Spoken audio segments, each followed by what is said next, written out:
Hello everyone, welcome to my YouTube channel. This is Satish.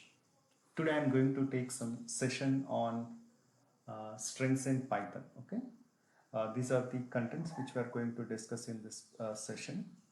And the first one is definition. What is a string? After understanding what is string, then let's see how we can create string in Python.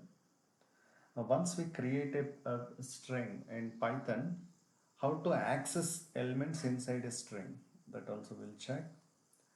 Once we have elements inside a string, we can also do slicing, like with respect to slicing we can check whether you want to see first three elements or last three elements or in the middle three elements, right? Based on the indexes we can slice the string also.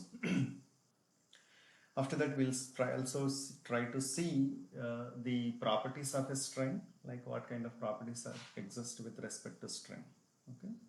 Then the next one is built-in type methods in string. Like built-in types is nothing but what is the length of that particular string, right? Those are the built-in types methods in string. Along with the built-in type methods, we also can see what is the location of a particular character inside a string and how many times that particular character repeated in your string. So that also we can check. And also there are some is check method, like for example, based on the string, do you want to check whether that particular string is alphanumeric or is it only the numerical string, or do you have only the alphabets inside a string? And at the end, we will also look at some of the regular expressions with respect to string. Like for example, if you want to divide the entire